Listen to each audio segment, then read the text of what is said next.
Bien.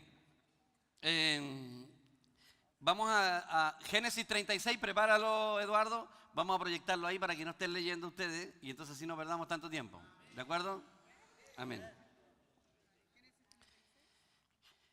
Del versículo 6 al 27 lo vamos a leer todos juntos acá. ¿Y cuál dije yo? El 38, porque yo le di la nota a él. Está bien. Ya, lo vamos leyendo todos juntos, ¿no? Ese es el verso 6 y después seguimos. Después Judá tomó mujer para su primogénito la cual se llamaba Tamar. Y el primogénito de Judá, fue malo ante los ojos de Jehová y le quitó Jehová la vida.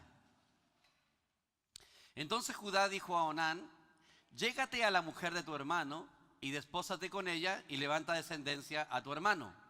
Y sabiendo Onán que la descendencia no había de ser suya, sucedía que cuando se llegaba a la mujer de su hermano, vertía en tierra por no dar descendencia a su hermano. Qué terrible. ¿Se dan cuenta? La primogenitura no le iba a corresponder a él, sino a su hermano. Y desagradó en ojos de Jehová lo que hacía, y a él también le quitó la vida. Y Judá dijo a Tamar, su nuera: quédate viuda en casa de tu padre hasta que crezca Sela mi hijo, porque dijo: no sea que muera él también como sus hermanos.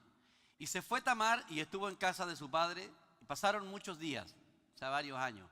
Y murió la hija de Súa, mujer de Judá, y después Judá se consoló y subía a los trasquiladores de sus ovejas a Timnat, él y su amigo Ira el Adulamita. Y fue dado aviso a Tamar diciendo: he aquí tu suegro sube a Timnat a trasquilar sus ovejas. Entonces se quitó ella los vestidos de su viudez y se cubrió con un velo y se rebozó y se puso a la entrada de Naín junto al camino de Timnat, porque veía que había crecido Sela y ella no era dada a él por mujer. Y la vio Judá y la tuvo por ramera, porque ella había cubierto su rostro. Y se apartó del camino hacia ella y le dijo: déjame ahora llegarme a ti, pues no sabía que era su nuera. Y ella dijo: ¿qué me darás por llegarme a ti? Él respondió: yo te enviaré del ganado un cabrito de las cabras. Y ella dijo: dame una prenda hasta que la envíes. Entonces Judá dijo: ¿qué prenda te daré? Ella respondió: tu sello, tu cordón y tu báculo que tienes en tu mano. Y él se los dio y se llegó a ella y ella concibió de él. Luego se levantó y se fue, y se quitó el velo de sobre sí, y se vistió la ropa de su viudez. Y Judá envió el cabrito de las cabras por medio de su amigo el adulamita, para que ésta recibiese la prenda de la mujer, pero no la halló. Y preguntó a los hombres de aquel lugar, diciendo: ¿dónde está la ramera de Enaim junto al camino? Ellos le dijeron: no ha estado aquí ramera alguna. Entonces él se volvió a Judá y dijo: no la he hallado. Y también los hombres del lugar dijeron: aquí no ha estado ramera. Y Judá dijo: tómese para sí, para que no seamos menospreciados. He aquí yo he enviado este cabrito y tú no la hallaste. Sucedió que al cabo de unos 3 meses fue dado aviso a Judá diciendo: Tamar, tu nuera, ha fornicado y ciertamente está encinta a causa de las fornicaciones. Y Judá dijo: sacadla y sea quemada. Pero ella, cuando la sacaban, envió decir a su suegro: del varón cuyas son estas cosas estoy encinta. También dijo: mira ahora de quién son estas cosas, el sello, el cordón y el báculo. Entonces Judá los reconoció y dijo: más justa es ella que yo, por cuanto no la he dado a Sela mi hijo, y nunca más la conoció. Ese es el último versículo, ¿cierto? Amén. Qué tremendo.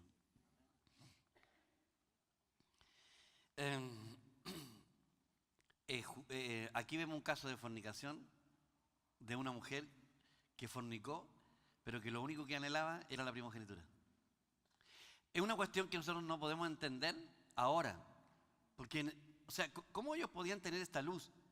Porque lo que esta mujer buscaba no era tener una relación sexual con su suegro, a ella no le interesaba el placer sexual. En realidad a ella no le interesaba eso. Lo que le interesaba a ella sabía perfectamente que si no tenía ninguna relación con algún hijo de Judá que él que tenía que darle, ella iba a quedar fuera de la primogenitura.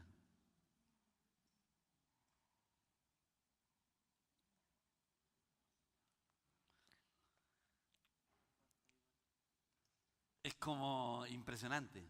Y aquí voy a decir algo que a lo mejor después, si lo están escuchando a alguien, me va a salir pelando. Pero con tal de ganar a Cristo, cualquier cosa es válida.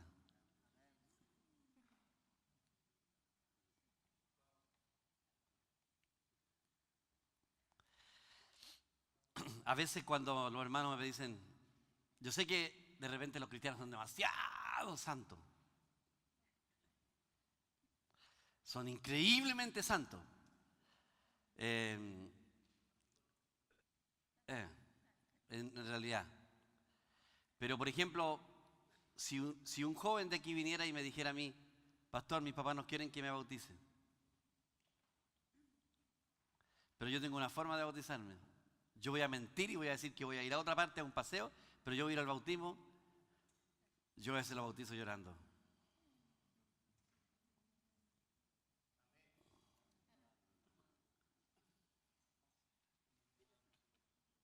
Hay gente que es demasiado obediente. Y por ser tan obediente y no crear nunca conflicto, no ganan más de Cristo. Aquí esta mujer nos enseña perfectamente. Imagínense que se sometió a una fornicación, es un pecado grave de incesto, porque se metió con su suegro. Pero a ella no le interesaba la fornicación, lo que ella quería era la primogenitura. O sea, después de vino la... De hecho, nacieron mellizos, gemelos, de estos dos. Y de hecho, el primero volvió a pasar lo mismo, como que Dios cambia todo. El primero no fue, sino que fue el segundo hijo, fue el que al final, el primogénito. Porque si seguimos leyendo la historia, nos damos cuenta que hay una primogenitura. O sea, en el fondo, la primogenitura para ellos era tan increíblemente importante, porque la primogenitura le significaba ganar más a Cristo.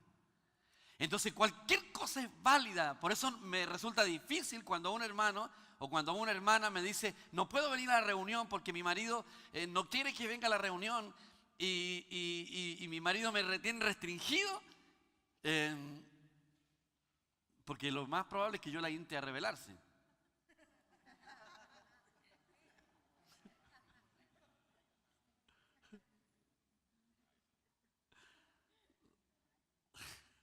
¡Revélate!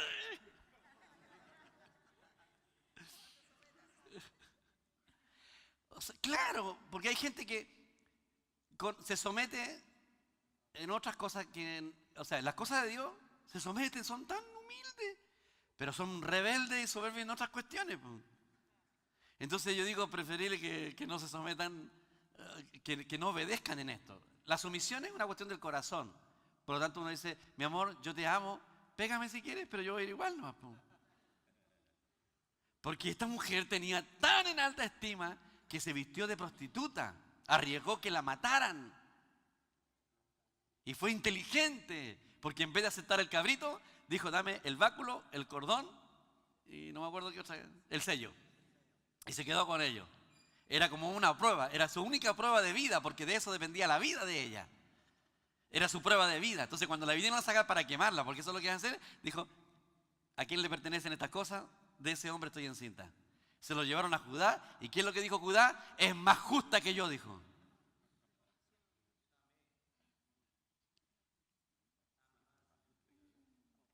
Es más justa que yo. De hecho, cuando uno empieza a examinar otras partes, o sea, él de hecho dijo, esta mujer es más justa que yo, porque él le negó su hijo. No es que ella, imagínense, en el Antiguo Testamento era diferente al Nuevo Testamento.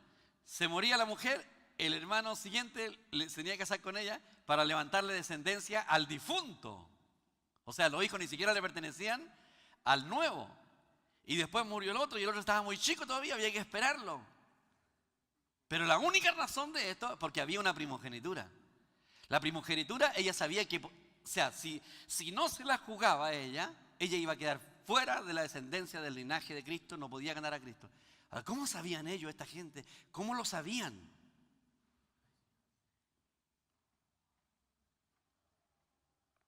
Por eso de repente tanta doctrina nubla la revelación espiritual. Porque ¿cómo sabía esta gente si no tenía ni la Biblia? Po?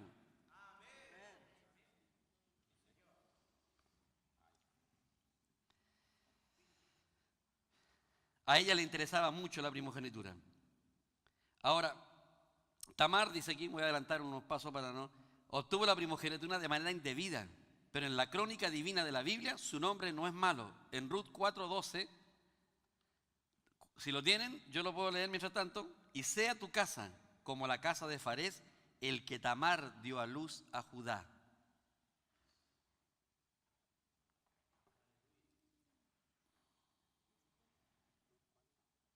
Ruth 4:12. Sí, una pregunta.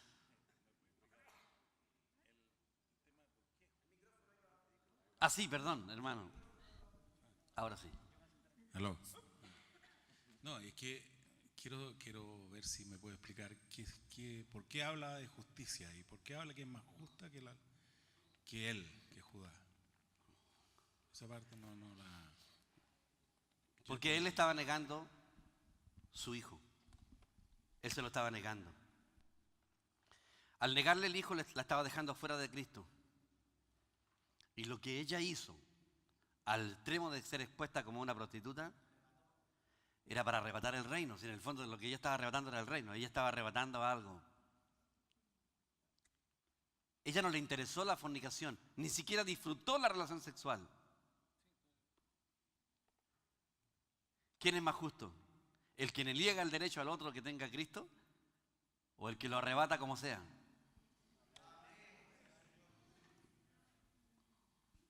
El que tenga oído para oír, que oiga. A ver. Cualquier cosa, ¿sí?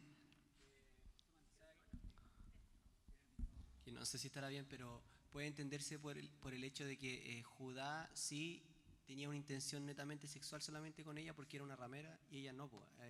La única intención que tenía en el acto en sí era obtener la primogenitura, entonces quizá se podría entender por eso, porque él lo único que quería era, la llamó porque vio que era una ramera, ¿no? Eso no fue, entonces era como eso, para aclararlo. ¿Por qué fornicaste? El otro que estaba viudo, no tenía esposa. Solamente deseaba satisfacer su necesidad sexual. Pero la otra era para ganar algo que era mucho más valioso. Nunca más la tocó. Tal vez ella se quedó sola, no se volvió a casar. Pero para ella era más valioso eso. Había logrado lo que quería. Y su nombre aparece en la crónica de las mujeres, ya una héroe de la fe. Cristo descendió de esa mujer, Dios mío.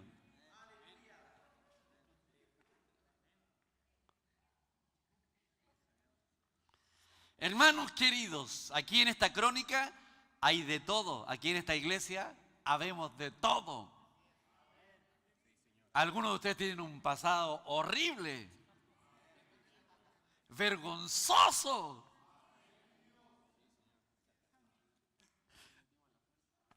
Pero el Señor nos limpió, nos rescató y ahora pertenecemos al linaje real, aleluya. Cristo va a ser producido por su iglesia, por ese tipo de personas. Amén, Señor. Entonces, más que cualquier otra cosa, la meta del Señor es que la línea genealógica nos haga producir al Hijo de Dios, y esa es la meta.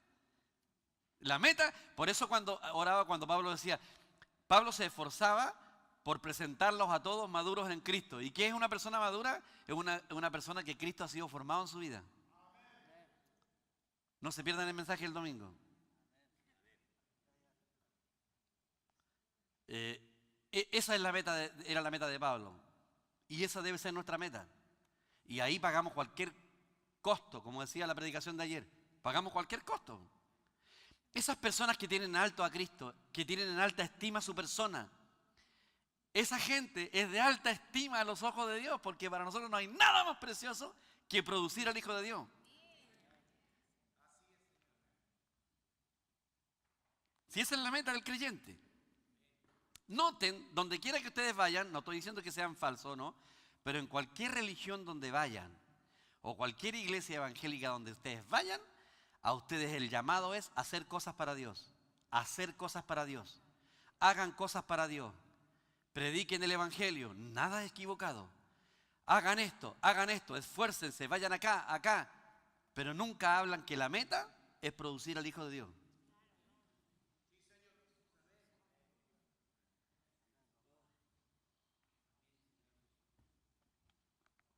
Y esta mujer ramera lo supo clarito.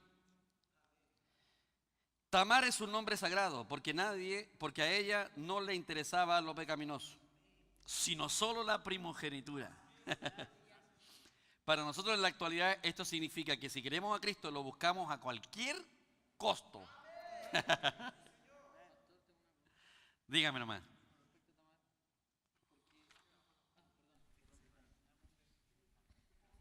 ¿Ella le correspondía pertenecer a la descendencia o no le correspondía y se metió a la fuerza? Por estar casada con un hijo de Judá, a ella le correspondía. ¿Sí?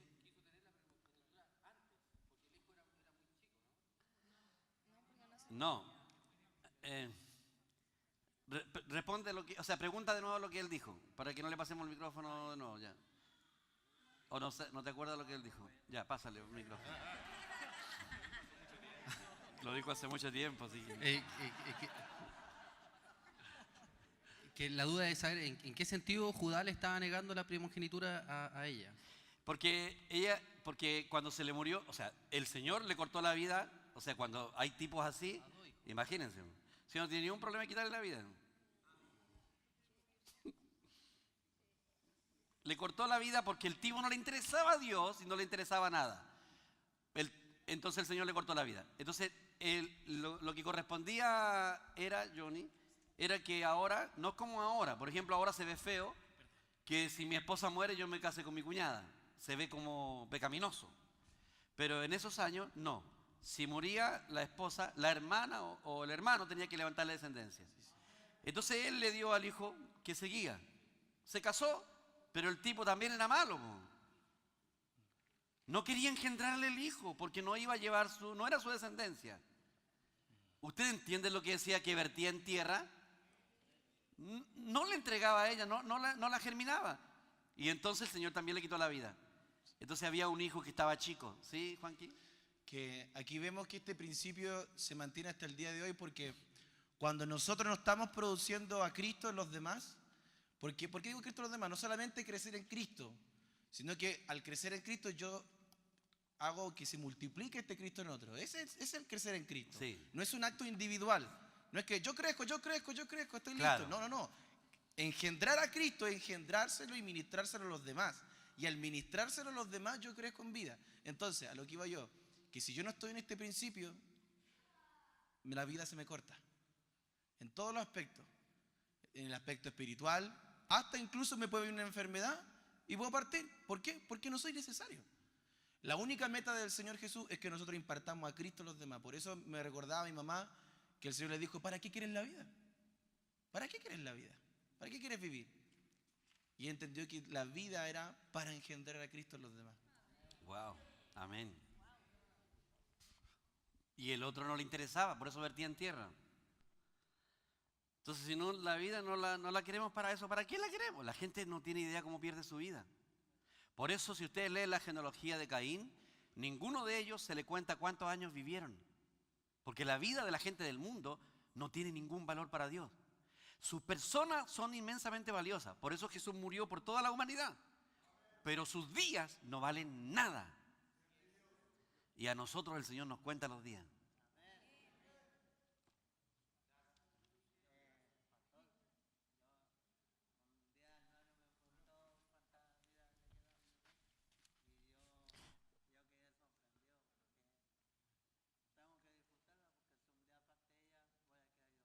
Claro. Amén. Pero tenéis mamá para rato.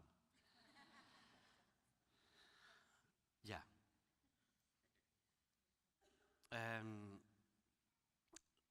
¿Te di la respuesta? Tú hiciste una pregunta. ¿Cuál fue?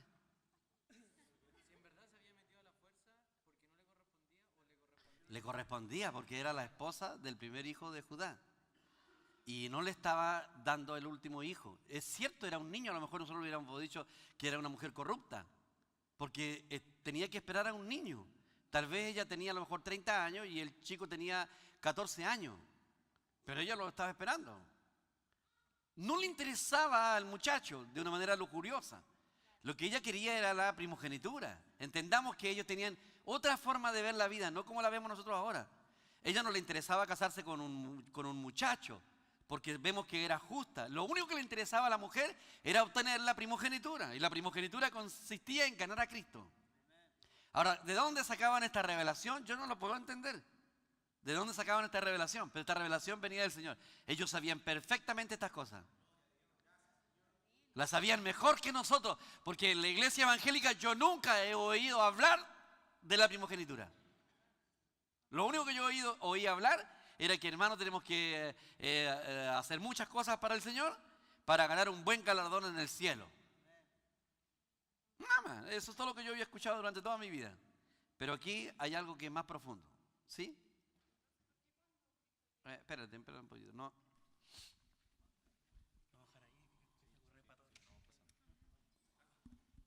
Es que si tenían tan clara la primogenitura y que venía el Hijo de Dios, ¿por qué cuando llegó le dieron vuelta a la espalda?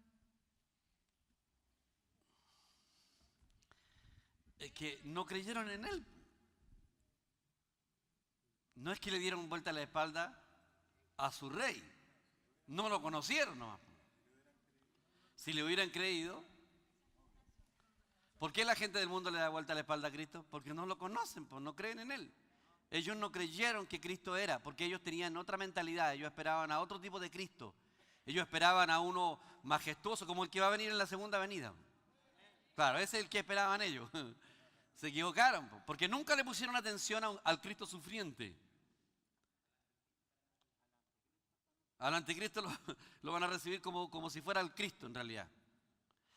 Pero había un Cristo sufriente. Ellos nunca le pusieron atención a esa porción de la palabra. Tenían clara la primogenitura, pero no sabían quién era el Cristo.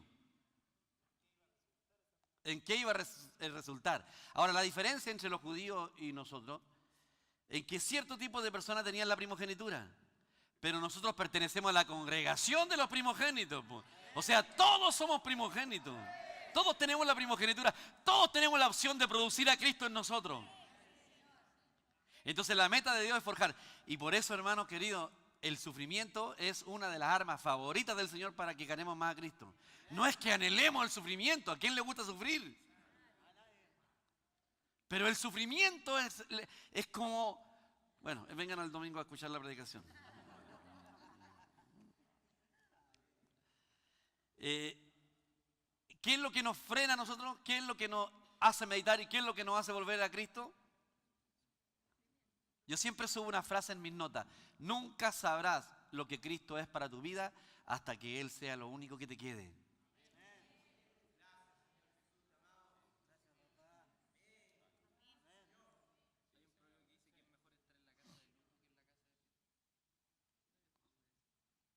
Déjalo. Sí, sí te entiendo. Bien, ahora, vamos a saltarnos a Fares y Sara, que son los dos hijos que tuvo Tamar, que fueron de su suegro. No vamos a saltar eso porque habla de la elección. Porque, si bien es cierto que pertenecemos a la congregación de los primogénitos, no todos van a alcanzar la primogenitura. Porque no todos, o sea, yo cuando recién los miraba a ustedes cuando iban entrando, entusiasmados y todo, yo digo, de aquí no tiene que escaparse ninguno, todos tienen que alcanzar la primogenitura. Amén. Esa es la meta. Amén. Que ninguno se pierda, porque yo los veo tan entusiasmados, tan esperanzados en algo, y eso mismo muestra que ustedes realmente, muestra algo, eso muestra algo. Como Jacob, que anhelaba alcanzar la primogenitura y quería la bendición de la primogenitura, y eso mismo revela que era un elegido para alcanzar la primogenitura. Por un lado, la primogenitura depende solamente de Dios, y por otro lado, depende también de nosotros. Al final siempre va a depender de Dios, pero el hecho de que uno la quiera tener, que uno la quiera ganar, se va a ver en el camino. Ya, yo les voy a decir algo que siempre lo digo, pero que eso no. Hay gente, hay creyentes que le pasan muchas cosas en la vida, caminando en el Evangelio. ¿Por qué no viniste a la reunión, hermano? No, estaba con muchos problemas. Tenías con muchos problemas, pero no era bueno que vinieras acá. Sí, pero no tenía ánimo. Ya, de repente, ¿por qué no viene a la reunión? El otro día le preguntaba a Nadia, ¿por qué no viene esta hermana? Si esta hermana realmente amaba al Señor y realmente lo ama, ¿por qué no está en la reunión? Bueno, porque prefirió otras cosas, cayó en otras cosas y eso mismo le da vergüenza y no quiere venir a la reunión. Pero hay creyentes que son como los gatos porfiados. Monos porfiados. Gatos porfiados, en mi tiempo eran gatos. ¿Sí o no? Pastor nunca se equivoca, hermana.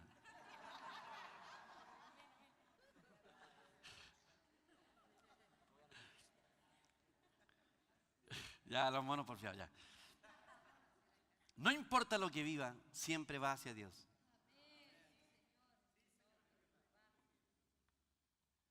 Peleó con el esposo. ¿Para dónde va? A la reunión.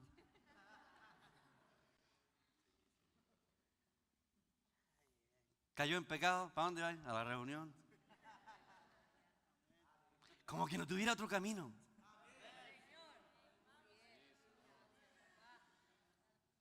Lo echaron del trabajo. ¿Para dónde va? A la reunión.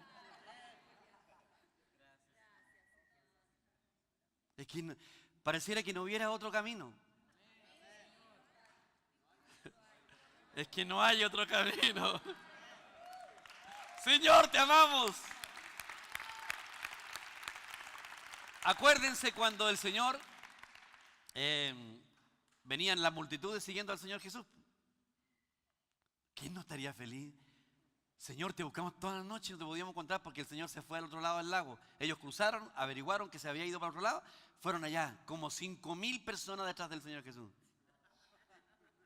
Bueno, eso es lo que dicen, del 20 años para arriba y menores de 50. Se cree que era superior esa cifra. No se contaban las mujeres ni los niños, solamente los hombres desde 20 años arriba. Entonces cuando dice 5.000, tienen que haber sido como 20.000. Cuando llegaron allá, si me hubieran andado siguiendo a mí, 5.000 nomás, 500 que hubieran sido.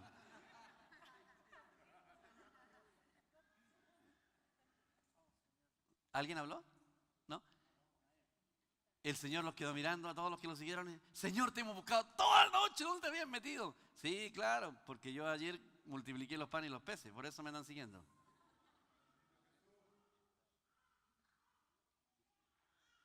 Y la gente empezó a rebelar.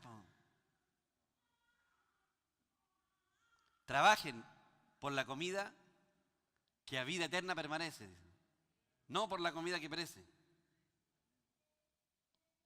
Y ellos querían saber, y Él les dijo, mi carne es mi verdadera comida, mi sangre es mi verdadera bebida. Y los tipos lo tomaron literal. ¿Cómo nos vamos a comer la carne de este? Dijeron. Así dijeron. ¿Y sabe lo que hicieron? Se fueron todos. Y quedaron los 12 ahí. Y el Señor le dijo, ¿se quieren ir? Váyanse. Así. Y Pedro dijo, ¿y a dónde? ¿Y a dónde, Señor? Amén. Gracias, Señor. Amén. ¿Dónde vamos a ir? No hay otro lugar. Solo tú tienes palabras de vida eterna. Esa actitud revela que usted no tiene otro camino que llegar a ser un vencedor. No hay otro camino. No es cuestión, porque en el mundo, ¿quiénes son las grandes estrellas? Tal como dijo él, los extraterrestres, los tipos extraordinarios. Pero los que llegan a ser los vencedores es porque eran los peores. Si Pablo lo dijo, yo soy el más pequeño y el más pecador de todos los santos, dijo. Y lo dijo Pablo. Porque era perseguidor de la iglesia. Y no se olviden que ustedes, antes de entrar a la vida de iglesia, tuvieron que llenar un currículum. ¿Nunca se lo había hecho llenar yo? ¿De verdad que no? ¿Entraron así, no? Porque hay que seleccionarlos.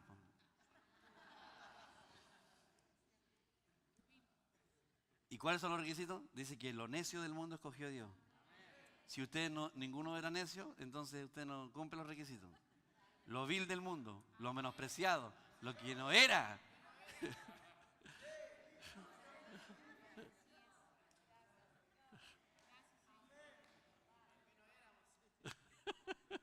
Pero éramos, pues, hermano. Ya no lo somos. Ahora somos. Gracias, Señor. Bueno, si alguien entra a este lugar, va a pensar que somos locos, que estamos disfrutando de lo que estamos hablando. Obvio. Exactamente.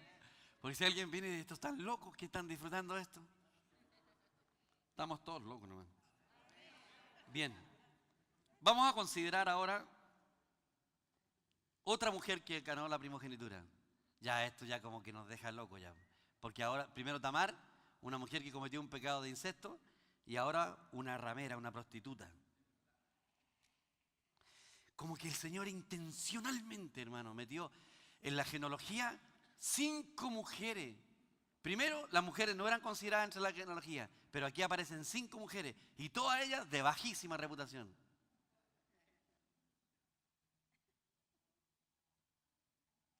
A mí me da tanta esperanza cuando una prostituta. Josué 2:1, ¿qué lo tienes ahí para que lo leamos? Sí, y después anoten, Josué 6, 22 y 23, o sea, capítulo 6, versículos 22 y 23, y también el 25. Y Hebreos 11, 31. Ya, Josué 2:1, ¿qué dice ahí? Josué, hijo de Nun, envió desde Sittim 2 espías secretamente, diciendo, andad, reconoced la tierra y a Jericó. Y ellos entraron en casa de una ramera que se llamaba Rahab y posaron allí. Miren, Jericó es una ciudad maldita por Dios por siempre. Después de ahí el Señor la maldijo para siempre. O sea, la mujer vivía en una ciudad maldita. Y como si esto fuera poco, la mujer era ramera.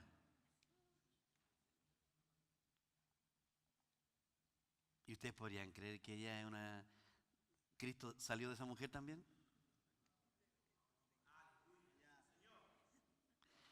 Si no me equivoco, esta mujer es la tatarabuela del rey David. Después van a ver con quién se casó la mujer y qué importancia tiene con nosotros. Amén. Ya.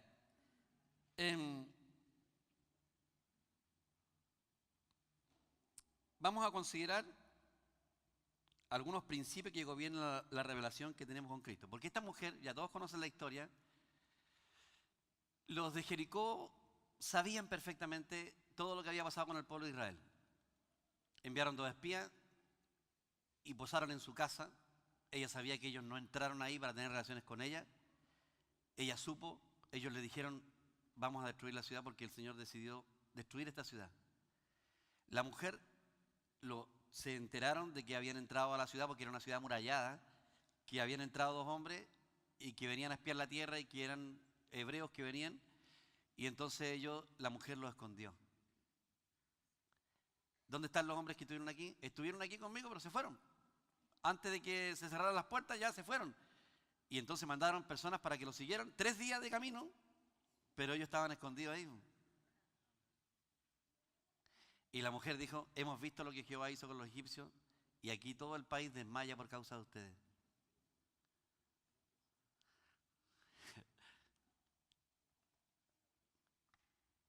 Hagan ustedes misericordia conmigo como yo hice con ustedes. Y sálvenme a mí y a toda mi familia. Wow. Porque la podían haber matado inmediatamente si la llegan a pillar. Porque los hombres los tenían escondidos ahí. Y ellos dijeron, bien, vamos a hacer eso contigo. ¿Qué señal? Un hilo de color rojo. La sangre del Señor Jesús. La sangre. Amén. Qué maravilloso, hermano. Es como, es muy impresionante. ¿Cómo la mujer creyó? Pero noten aquí un principio, hermano. Este es un principio que vamos a ver enseguida. La mujer no solamente creyó, porque la mujer los salvó, después los tiró por el muro. Ahí los tiró por el muro y dijeron, bien, lo que tú vas a hacer, te vas a encerrar con todos tus familiares, porque vamos a destruir esta ciudad. Pero si alguien sale de tu casa, nosotros no somos responsables. Aquí vamos a estar todos encerrados. Y cuando los espías le dijeron a Josué, ellos dijeron, la casa de Rahab la ramera. ¿Y cómo sabemos? Porque hay un hilo de grana, hay un hilo rojo, y sabemos que es así. Y todos los muros se cayeron, menos la casa de Rahab la ramera.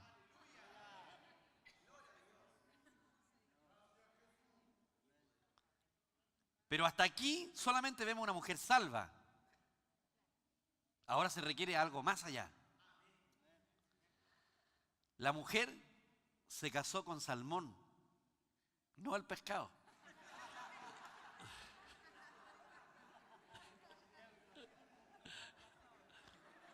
Porque yo sé lo que te estaban pensando. ¿Sabe quién es Salmón? El papá de Boaz, el que se casó con Ruth.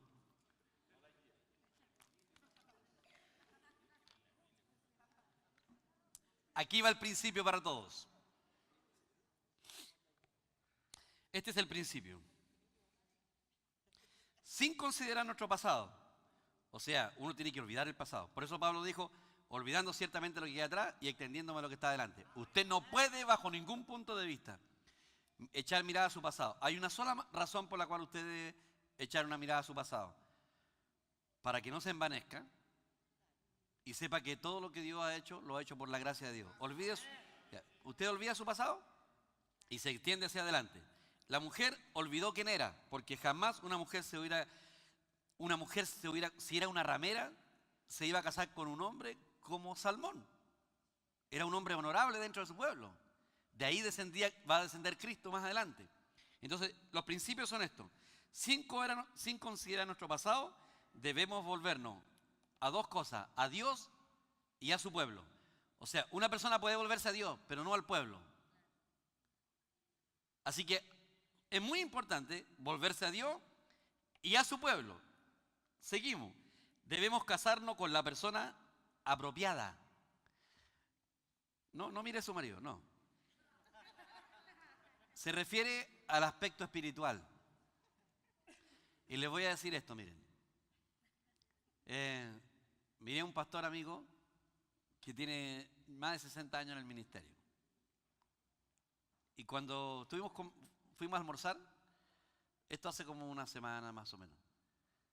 Y cuando yo le contaba, porque ve las fotos del discipulado, los hermanos entusiasmados, él está feliz de que esto suceda. Pero le hubiera gustado para él también. Entonces yo le dije, ¿le gustaría haber conocido esta palabra, esta revelación de la palabra, antes? Me dijo, sí, yo la conocí hace muchos años atrás, pero no se casó con ella. Cuando él me presentó a mí los escritos, yo me casé con los autores de este escrito. A tal punto que yo casi no leo otra cosa que no sean estos escritos, estos autores. Sí, puedo leer también, pero no estoy casado con ningún otro, estoy casado con ellos.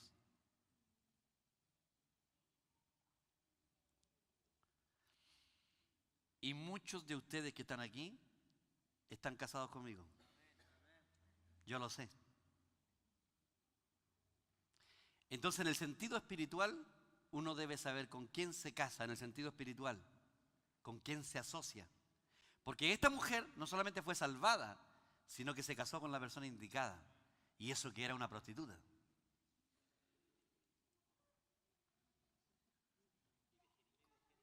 Y de Jericó, una ciudad maldecida.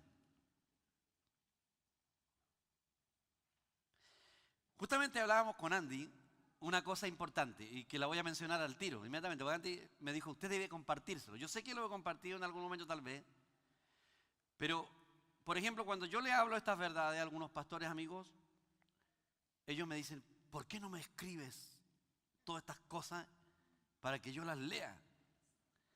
Yo le digo, no. ¿Qué tal si me invitas a tu casa? Yo me pago los pasajes, todos los gastos corren por mi cuenta y yo me voy una semana a tu casa y yo te comparto estas verdades. Y casi nunca dicen sí. Ahora, usted tiene que entender una cosa. La revelación es de Dios, solamente le pertenece a Dios, a ningún hombre. Pero Dios busca un canal. Y cualquiera que quiera la revelación tiene que someterse a ese canal.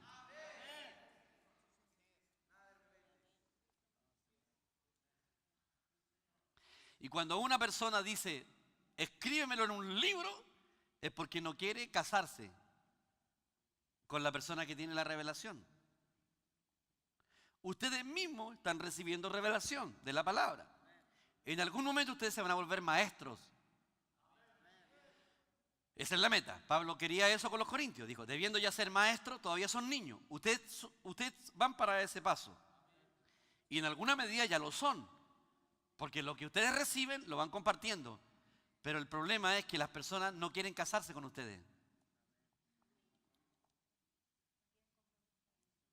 Exactamente, no quieren asociarse con una persona. Porque cuando la persona desea algo de Dios, esta persona tiene que asociarse, casarse, en el sentido de que queda atrapada en la persona. Como yo lo estoy con los hermanos, que nunca he visto, porque ambos están muertos.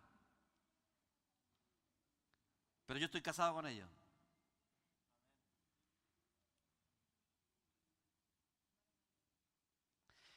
Entonces, bueno, uno de ellos es Guachmaní, todos saben, y el otro es el hermano Lee. ¿Ya?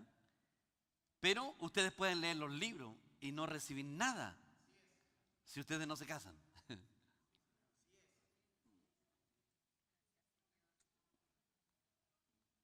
Y esto fue lo que hizo Rabad la ramera. Se casó con la persona, no solamente se unió a Dios y a su pueblo, sino que se casó con la persona apropiada. Después de haberse vuelto a Dios y a su pueblo, tenemos que unirnos a las personas apropiadas y ser edificada con ellos y mantener una relación estrecha con ellos. Por eso yo... Con cualquiera, imagínate que habían tal vez 4 o 5 millones de israelitas. Y vino a casarse justo con la persona apropiada. Porque esta mujer tiene que haber sido un objeto de admiración para todos, sabiendo que una mujer pagana que no conocía nada de Dios, lo que había oído nada más, se pone del lado del pueblo de Dios y salva a toda su familia. Y David, el rey David, puede decir, mi tatarabuela era Rahab.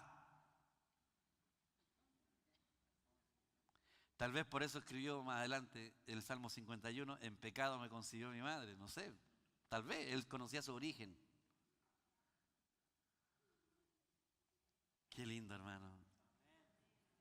Es tan emocionante porque Dios nos haya elegido a nosotros y nos dejó embarazados de su Hijo Jesús. Y lo tenemos adentro. Y se está formando, hermano.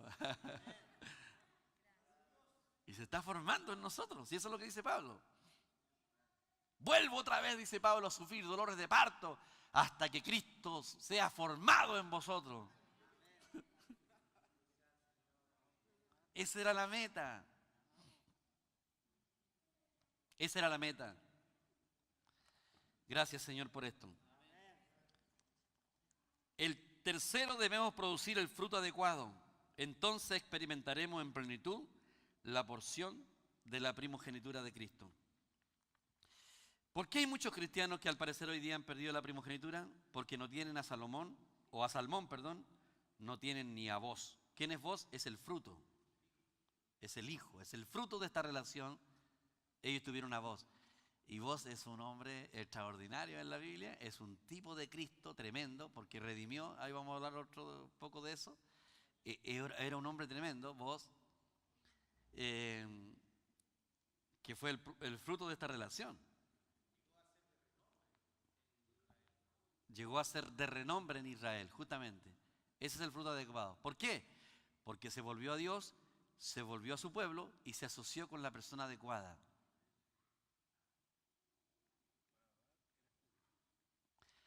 Rahabad, no, era una cananea de Jericó.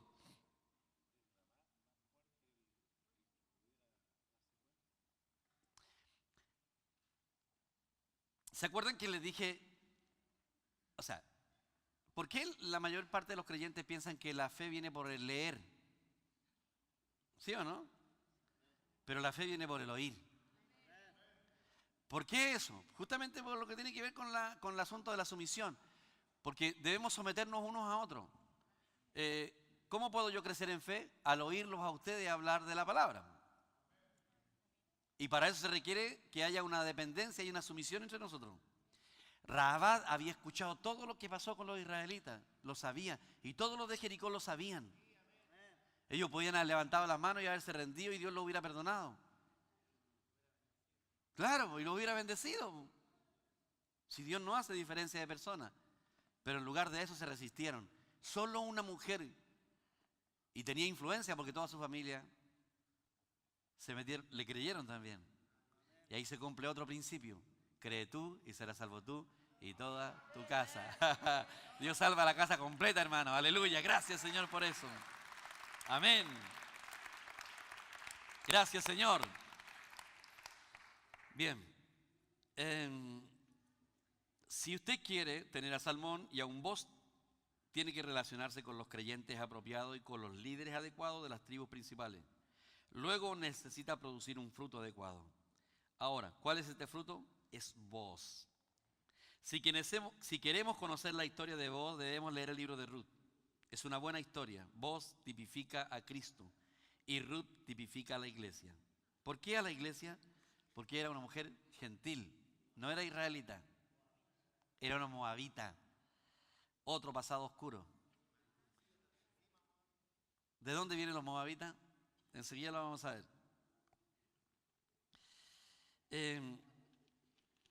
Ahora, Ruth tipifica a la iglesia. El libro de Ruth nos dice que Boaz redimió a Ruth.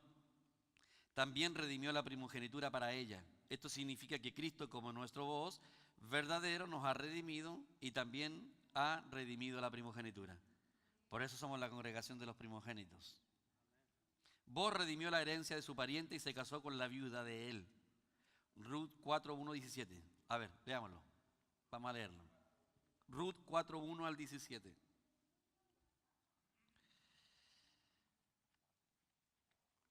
Ya. Aquí hay otro principio más que tenemos que aprender.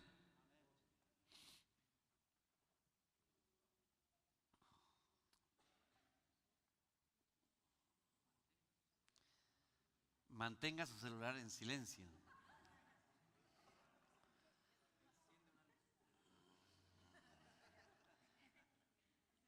Ya viene.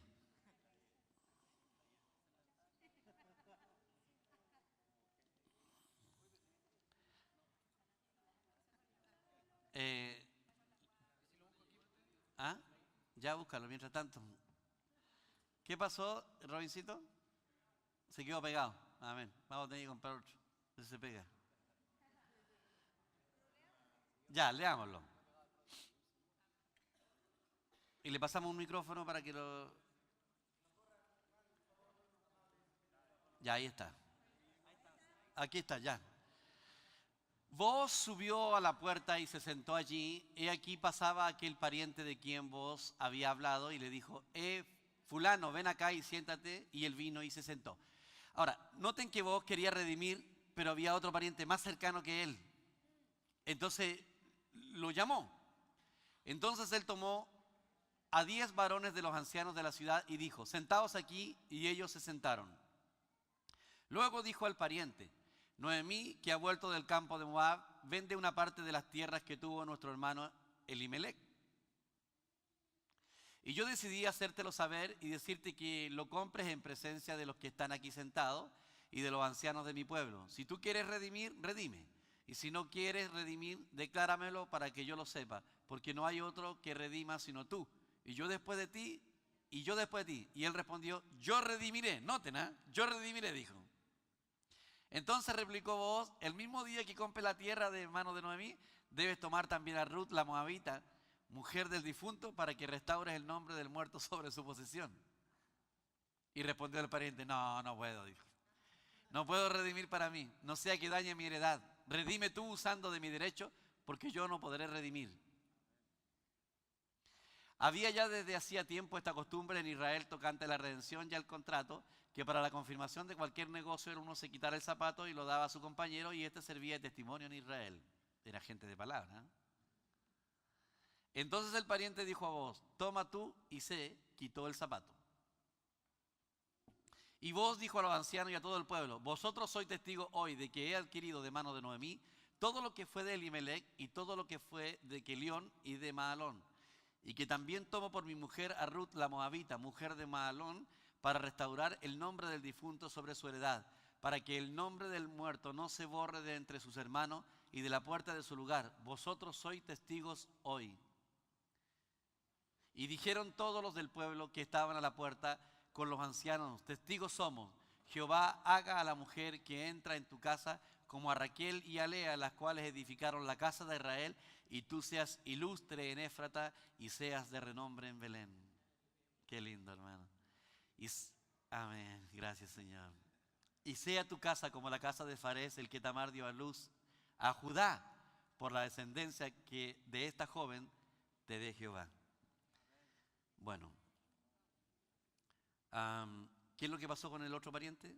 Él se ocupaba solamente de su heredad, de su primogenitura. Y al hacer eso la perdió.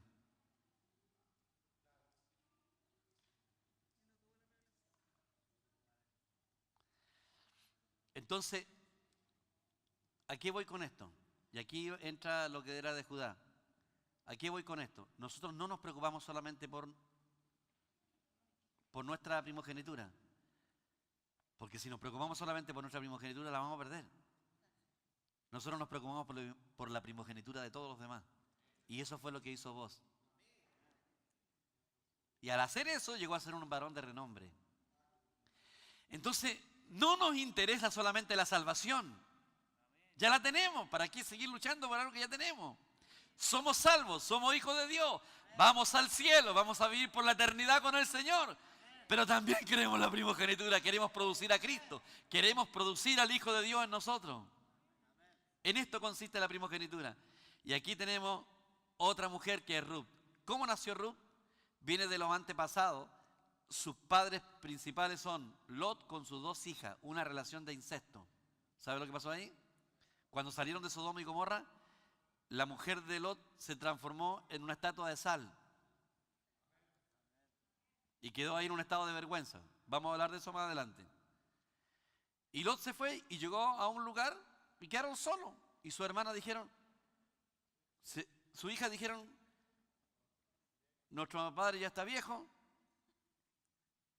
no hay más hombres para casarnos, tengamos hijos de nuestro papá, curémoslo. Y lo curaron. Y cada una de ellas se acostó con su papá y él no se dio cuenta.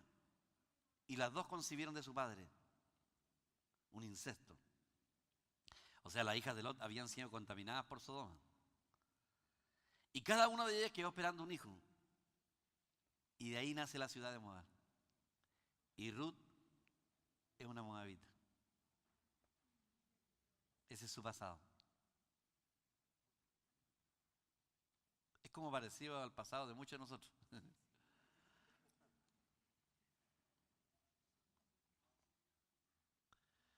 Porque cuando uno empieza a mirar su pasado, uno se da cuenta que el pasado de uno no era nada muy encachado.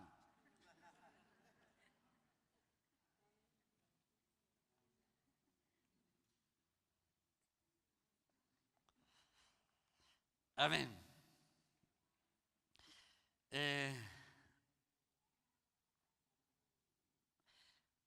Voy a leer un poquito aquí qué es lo que dice. Ruth era la nuera de Noemí. Al leer esta historia vemos que Ruth y Noemí habían perdido el disfrute, la primogenitura. Pero conforme a lo ordenado por Dios, había una manera de restaurarla, de redimirla, aunque otra persona tenía que hacerlo. El principio es igual en la vida de iglesia hoy en día. Si yo pierdo la primogenitura, los hermanos tienen la manera de redimirla para mí. Frecuentemente algunos queridos santos pierden el disfrute de Cristo. En un sentido se convierten en Noemí o en Ruth. Si este es el caso, usted necesita ser vos, uno capaz de redimir la primogenitura perdida y casarse con la redimida. Supongamos que así como Ruth he perdido mi marido. Perder el marido significa perder el disfrute de la primogenitura. Tengo la primogenitura, pero he perdido el disfrute de ella. Por consiguiente, necesito que usted, quien es mi hermano, redima mi primogenitura. Pero es necesario que usted tenga más riquezas de Cristo que yo. Y yo testifico que muchos de ustedes recuperaron el disfrute de Cristo.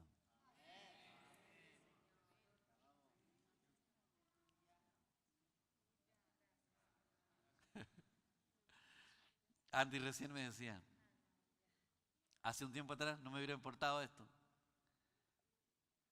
pero quiero que mi hermana chica tenga el disfrute de la vida de iglesia. No quiero que ella lo pierda. A él le abren puertas, de repente le han ofrecido cosas de trabajo, pero yo no quiero perder este disfrute porque él sintió que aquí lo recuperó. Po.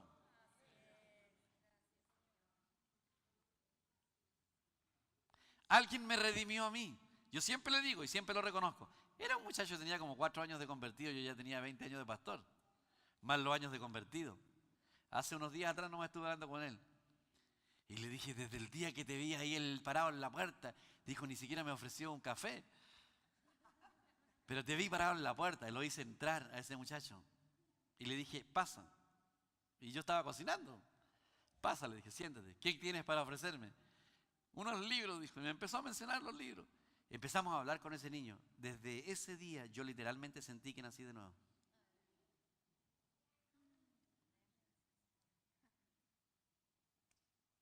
Él me hizo recuperar mi primogenitura. Y muchos de ustedes han recuperado la primogenitura al recibir esta palabra. Amén.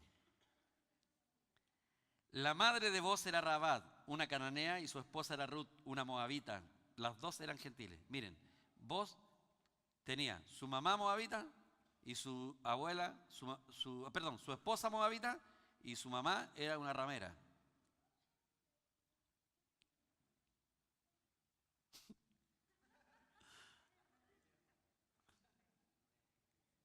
Y ya está, faltaba poquito para que naciera David. Ese era el pasado de David.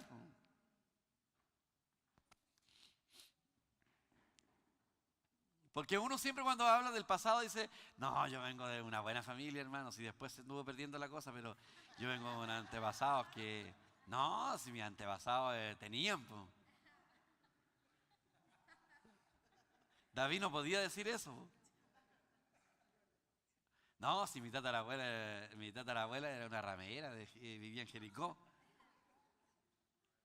¿Y tu bisabuela? No, era una moabita.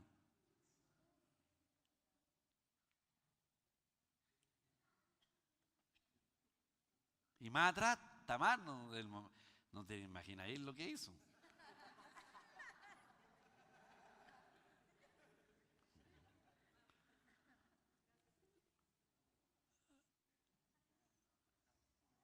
Qué lindo que el Señor haya puesto a estas personas ahí,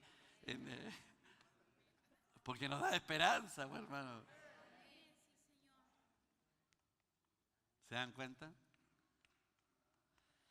Gracias, Señor, por esto. Ahora, esto es más que cualquier riqueza del mundo. Bien. Ahora, bueno, voy a leer lo que dice aquí. Es posible que usted tenga un origen muy humilde y un pasado vergonzoso. Pero no permita que le moleste o le frustre. Olvídelo. Nada puede ser peor que ser una persona nacida de Moab. Mientras tenga usted el deseo de buscar a Dios, a su pueblo y se relacione con la persona apropiada, como vos, estará en la porción doble del disfrute de Cristo. Aleluya. ¿Y quién nació desde este matrimonio de Ruth con vos? Isaí. ¿Y quién es Isaí? El papá de David. No, perdón, nació Obed. Y Obed engendró a Isaí. ¿Qué importancia tiene? Yo voy a leer aquí porque lo encontré interesante, en Isaías 11.1, 11.1 y el 11.10. Me equivoqué, 11.1 y 5.10 dice así. Aunque estamos hablando de Isaí ahora. Aunque la Biblia no dice mucho con respecto a Isaí, porque no dice nada. Yo siempre me preguntaba y yo decía, Pero ¿qué importancia tiene Isaí, el papá de David?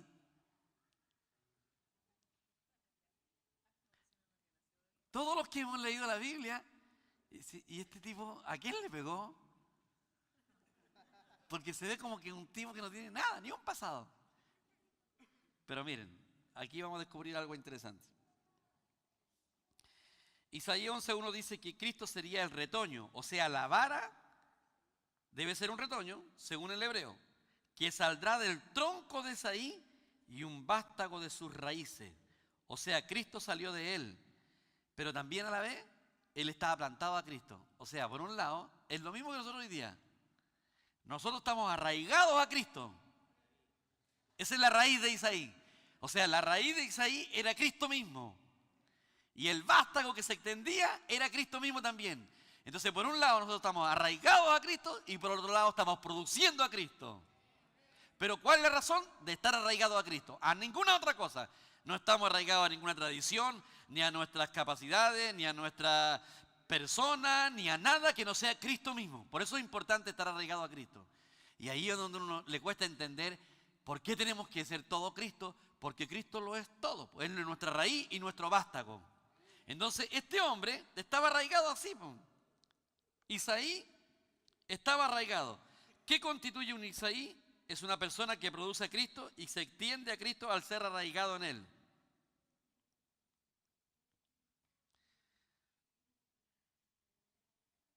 Y dice que el Señor nos arraigó en Cristo a nosotros, nos plantó en él.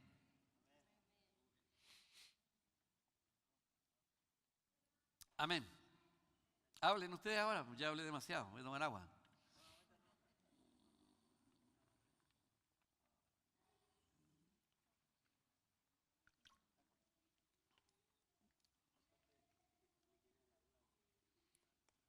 ¿Hay un micrófono por ahí? Párese, Juan Carlos, no hay. Eso, gánese la bendición. Ah, ya, L. No, sí, o sea, es cortito. Es que Isaí entonces, el mérito que se podría decir que tuvo fue que le inculcó a Cristo a David. Claro, ¿Eso? porque él mismo estaba arraigado a Cristo.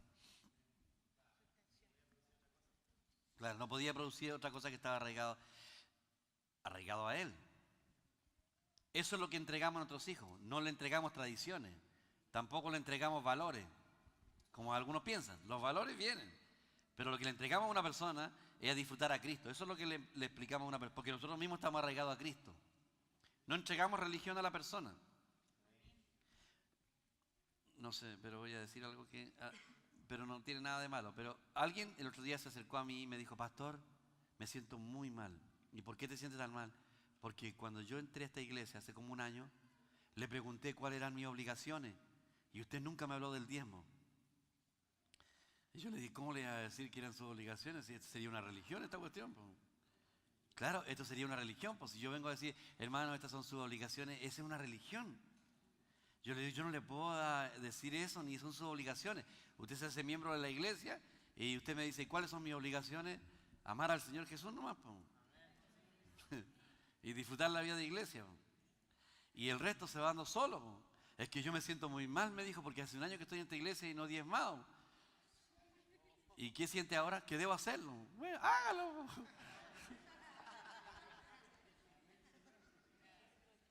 Y olvídese del pasado, le dije.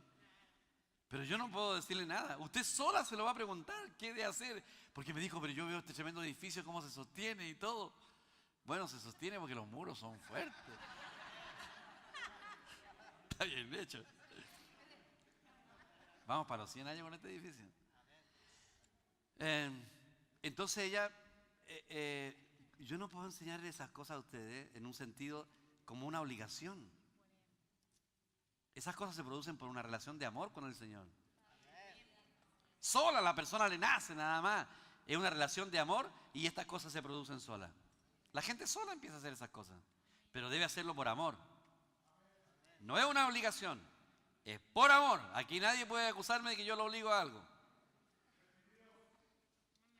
A los predicadores nomás les digo, ¿cómo te echas a predicar si no te ven? Ya aprenden. Ya. ¿Qué iba a preguntar? ¿Y qué era? ¿Se me olvidó? Que si el mérito de Isaí había sido solamente que... Sí, ya lo dijiste, ya, no lo vuelvas a repetir. ¿Alguien quiere decir algo? ¿Cómo alguien no va a querer rumiar? Amén, Daniel, allá. Ya, después, corran el micrófono así con eso, para allá, a Daniel. Amén. Es posible que para los más nuevos escuchar estas palabras, ¿verdad?, suene fuerte, sobre todo con las cosas que hemos visto. Y lo primero que pasa es decir, ¿cómo una persona así puede estar en la genealogía del Señor Jesús? No puede ser. Y yo sé que eso pasa en muchos nuevos que escuchan esto. Pero quiero decirles algo, esa es nuestra naturaleza que se cree justa. Entonces no soporta que una persona así sea parte de la bendición y de la primogenitura del Señor. No puede ser, dice. Pero lo esperanzador es que nosotros, si el Espíritu del Señor nos revela, somos peores y podríamos haber caído en muchas de estas cosas más. Lo que pasa es que por la gracia del Señor no lo hemos hecho, pero nuestra naturaleza es así. Por eso la Escritura dice que por cuanto todos pecamos, todos fuimos destituidos de la gloria de Dios. Eso nos hace pecadores, igual que esto que hemos visto acá. Entonces, estas palabras son unas palabras de esperanza. De esperanza. Si estos hombres pudieron entrar, ¿cuánto más nosotros? Y recuerdo las palabras del pastor. Pablo dijo, yo soy el menor de todos los santos. Y la gracia del Señor hizo que Pablo fuera uno de los hombres más grandes del Señor. Y arrebató, yo creo, todas las bendiciones, todo el galardón completo. Amén. ¿Cuánto más nosotros? Si él era el menor, nosotros estamos un poquito más arriba. Más cosas tendría que hacer el Señor y la gracia de nosotros. Amén. Amén. Así que son mensajes de esperanza. Amén. De esperanza, hermano. Amén. Eso. Amén. Cuando Pablo dijo que él era el menor de todos los santos, tiene que haber sido verdad. No como nosotros cuando llegamos y nos invitan a predicar a una iglesia y decimos, hermano, yo soy el más pequeño de todos los santos. Pero, y puro chamuyo nomás, porque en el fondo igual nos sentimos claros. Pero él realmente era así. ¿Y cómo lo sabemos? Porque llegó a ser el más grande. Amén. Porque si no, no hubiera llegado a ser el más grande. O sea, Cristo creció en él cuando nosotros menguamos. Ahí crece. Ya, Juanqui. Aquí, claro, aquí la genealogía, el Señor de cierta manera eligió estas mujeres y algunos hombres por ahí de la manera más vil. O sea, yo creo que es como lo más hondo que uno puede llegar a pisar. Y lo maravilloso que al introducirse, por ejemplo, Rahab a Dios y a su pueblo, Rahab nunca más fue ramera. Nunca más. Rahab nunca más cayó en lo mismo. Rahab nunca más llegó a pecar en ese sentido. Rahab fue redimida y en ir en pos de la primogenitura afectó su vida, afectó su conducta, afectó su hablar, su caminar, su andar y su descendencia. No, ninguna hija le salió así, ningún hijo le salió desviado. Entonces, es maravilloso saber que de la condición más fome, más desagradable, más terrible, el Señor nos saca, pero nos vuelve a poner en una posición elevada. O sea, ya no estamos pecando en eso. Ya no nos estamos prostituyendo. Ya no nos estamos haciendo incesto. No seguimos en eso. Si seguimos en eso, estoy lejos de la primogenitura, muy lejos. Pero cuando voy en pos de la primogenitura, el Señor ahora nos pone en una posición elevada. Amén. En un caminar como el del Señor Jesucristo. Un caminar recto, un caminar justo. Por eso la palabra dice, busca el reino, pero también dice su justicia. Amén. Y la justicia es el caminar recto de un creyente. Ninguno de los aquí somos rectos, 100%, para nada. Pero vamos a eso. ¿Y cómo lo puedo lograr? Produciendo a Cristo en los demás. Mientras yo me preocupo de alimentarme y alimentar que Cristo crezca en los demás, en base a ¿qué? A la raíz que habla Isaí. Enraizado en Cristo y a la vez enraizado a la genealogía de Cristo. O sea, con todos los santos. Porque si yo también aprendo un libro y comienzo a enseñar a un grupito y me quedo con ese grupito, no estoy arraigado a Cristo. Claro. Entonces, se cumplen estos factores. El Señor nos saca de una posición baja, nos pone en una posición elevada, porque estamos comiendo a Cristo para alimentar a toda la descendencia de nuestro Señor Jesucristo, amén, que somos todos los santos. Gracias, Señor. Amén. ¿Alguien más? Lo tiene ahí mientras tanto. Amén. Lo que yo veo también, pastor, es que el Señor ve la intención del corazón. Amén. No ve si somos eso es lo que ve. hermosos, feos, viejos, jóvenes, ve lo que hay en el corazón de cada uno. Ruth le dijo a Noemí, yo seré tu pueblo y tu Dios será mi Dios. Eso es lo que vio el Señor, no vio que era moabita o quién había sido su pasado. Y también con Rahab vio la intención que ella puso en salvar al pueblo de Israel. Entonces, eso es lo que el Señor me llega a mí. No, es tremendo, porque Gracias, Señor. su suegro le dice, ya devuélvanse, si ya no tengo más hijos tampoco, si me volviera a casar, ya estoy vieja, por no tener más hijos para darles, pues. Váyanse. Y la otra, Orfa, se devolvió. Y ella le dijo, no me ruegues que te deje. Donde quiera que tú vayas, yo iré. Tu Dios, donde quiera que tú vayas, yo iré. Tu pueblo será mi pueblo y tu Dios será mi Dios. Donde tú murieres, moriré yo. Donde tú vivieres, yo viviré. Y donde tú murieres, moriré yo. Wow, esa se casó. Herencia de su descendencia, Lot. Claro. Cuando Abraham le dijo, Lot, ándate, ve donde tú quieras ir, vaya. Lot debería haber dicho, yo soy bendecido porque tengo a Abraham. Abraham, donde tú vayas yo voy a ir, todo lo que soy. Eso es lo que tenía que haber dicho Si Lot. mis pastores están contendiendo con los tuyos, he hecho a mis pastores fuera, pero tú eres mi bendición. Lot no hizo eso. Pero Abandonó su la influencia descendencia espiritual. lo hizo. Su descendencia lo hizo, amén. Buena observación, amén. Lot nunca debiera haber abandonado a Abraham. Jamás. Él tenía que haberlo seguido, porque era su influencia espiritual. Pero cuando abandonó la influencia espiritual, lo perdió todo. Apenas se salvó él. Y Pedro es misericordioso porque lo llama a Lot el justo, dice.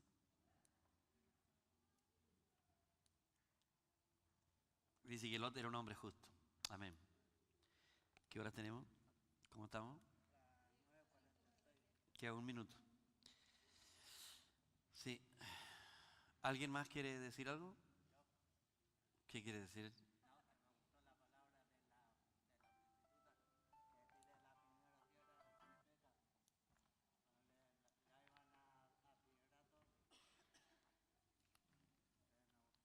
Amén.